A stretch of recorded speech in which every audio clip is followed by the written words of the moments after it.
Good evening. For those of you I haven't had the pleasure of speaking in front of, I'm David Amburn, and I'm also running to be your next Knox County Sheriff.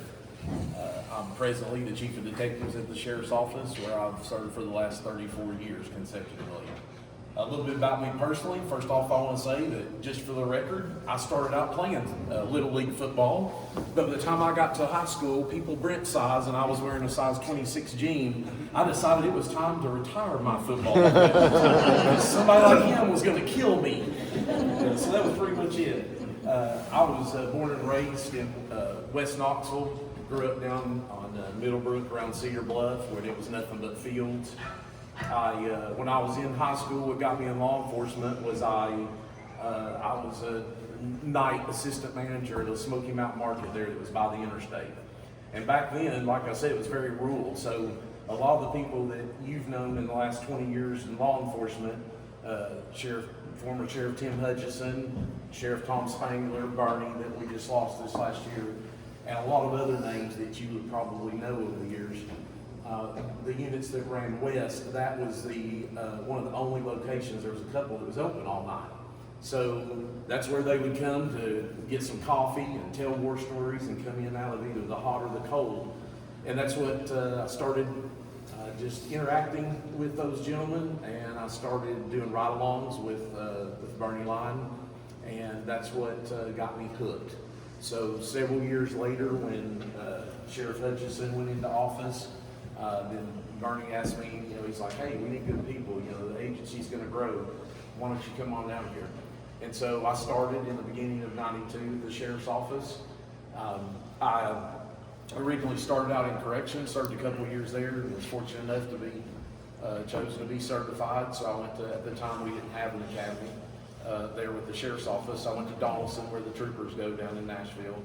I completed that, and I came back and did some more long haul transportation before I was eventually chosen to go out on patrol, which was really at the time that's what I wanted to do, was come catch bad guys.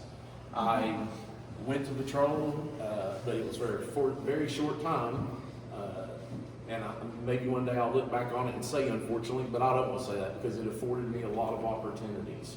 The sheriff at the time asked me, because of my passion and knowledge of cars, that he was going to grow the sheriff's office and he wanted me to be the first fleet manager and take care of the cars. So that's what I did. But I was also, it was really a tough decision, because I asked him, I'm like, well, I just went through the academy, went to patrol. I really want to keep being a cop. I mean, that's what I came here for. He said, we'll take care of it. And he did. He did. So I started started being a fleet manager, and what I picked up there is my experience at that young age, around 26, was I started dealing with the multi-million-dollar budgets at the Sheriff's Office. At that point in my career, I was a hands-on. Me and two other individuals, we built every cruiser you saw going up and down the road. I learned how to stripe them. We did everything, blue lights, the whole 9 yards. I bought them, and I was in charge of that budget, and did that for approximately 10 years. Not long after I started, he assigned me to a special task force that was run by another line that we unfortunately lost, the line of duty Keith line, that had just formed a new special task force.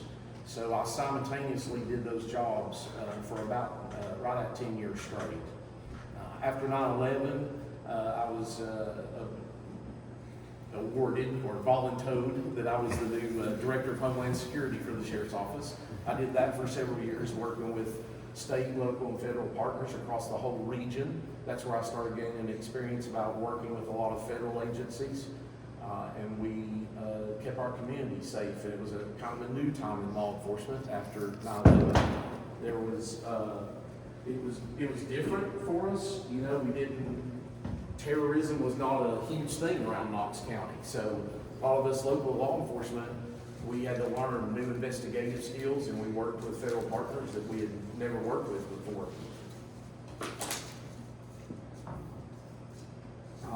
The next step I did, I was fairly deputized, and for the next 10 years, my primary job was I was assigned as a task force officer at Alcohol, Tobacco, and Firearms, or ATF as you know it. And over there I helped prosecute and investigate and prosecute crimes against federal laws as far as firearms, explosives, and arson and such. I then I was promoted to captain, somewhere around 16 or so, and I was placed as captain over the narcotics unit right up until 21 when Sheriff Tom Spangler promoted me to chief of detectives, which is, as I said, where I still serve. That's basically as quick as I can get you through it without information overload. That background is why I feel confident to stand in front of you and ask for your vote and support of me to be your next sheriff. I have a diverse background that I think that I can show to anybody across the agency, all the different divisions I've been part of or I've led. Right now I'm over 12 different divisions that I oversee on a daily basis. I definitely, being the sheriff, you have to understand our budget this year, is $114,600,000. So I mean, it's a very large budget, and you have to understand those budgets. You have to build relationships and work with the commission and the mayor, because everybody's trying to pull out of one pot, as most of you in this room are very much aware of. I think that's a big part of leadership that I want to bring to the sheriff's office. I think that you have to, as a leader, to have the vision of where the county's going and the sheriff's office. Obviously, as the sheriff, your job is to be the CEO of the Knox County Sheriff's Office. Your job is to train, lead, provide the vision, and support your men and women of the sheriff's office so they can better serve you as the community at the same time. And that's a complicated process. A lot of people don't think about the Roger D. Wilson Detention Facility. It's a huge part of our agency that a lot of people don't think about.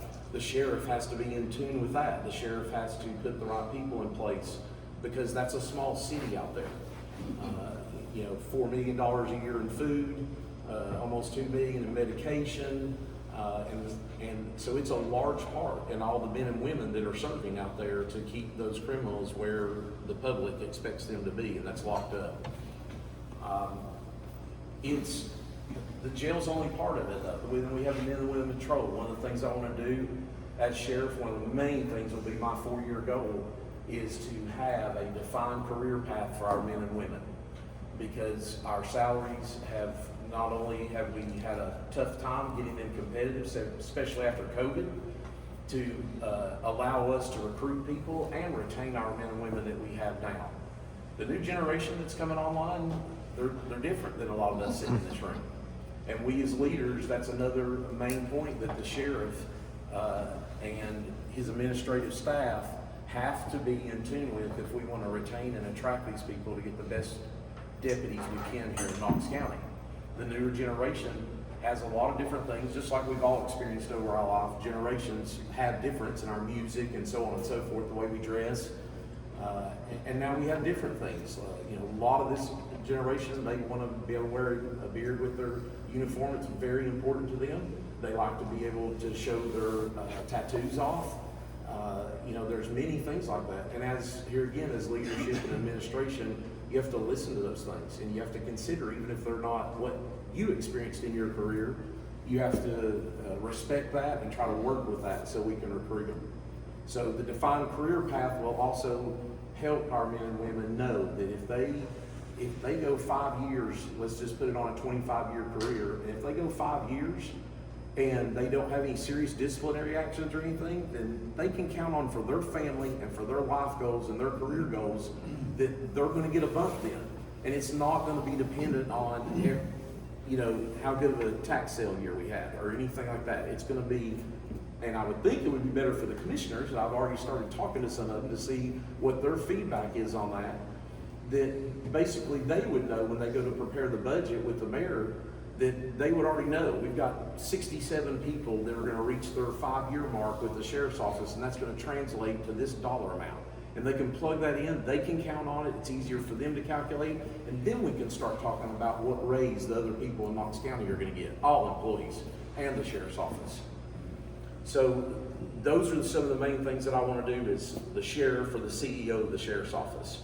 As far as the citizens go, some of that's going to intertwine, and hopefully if you're running all this right, that makes the service to you all better. Some of the things there I definitely think are important that's different, and I'll agree with what Mike said as far as this is a different time. I do think it's a different time also for the sheriff. I think our population growth means that the sheriff has to be willing and able to build the relationships with commission and the mayor and other people that are developing our infrastructure. And the sheriff shouldn't be out doing zoning boards or anything like that, but the sheriff must make sure he represents the agency and keeps us in that conversation of the infrastructure and says, hey, we have to grow in proportion in order to keep you safe. As our population goes up, our calls of service go up. So we've got to. We're not growing the agency just as a status symbol. We're the third largest in the state already. We're making sure that we're responsibly growing with our population growth so we can, I guess, still earn that title, the best place to live in America, right? That we all now wish would be a secret probably as we sit in traffic. But it definitely is something that the sheriff has to be part of to make sure we're representing the agency. We also are in a crossroad. You're about to see some really great, fantastic things in technology that's coming to light. And to have the leadership and the vision to do that is going to be another important thing in the sheriff's office, because we're drones, LPRs, there's a lot of stuff. Our virtual crime center that will hopefully be online within the next year to 14 months here in Knox County. It's going to be huge. It's going to be neat. I'm sure some people will think that it's Big Brother watching, but as a tool for the officers that are keeping this community safe, some of the technology is going to be really cool. And it's going to take the vision on how we implement it, how we responsibly use it, and how we're transparent with how we use it, and how it can really help us fight crime in Knox County. I'll be glad when we do the answers and questions, because I don't get close. We'll get just a minute. We'll get to some of the other stuff. I'll be glad to talk about the ones that my other candidates talked about as far as homelessness and ICE and 287G. I'll be glad to answer any of those questions along with those gentlemen. We'll get you there in just a I minute. appreciate your vote.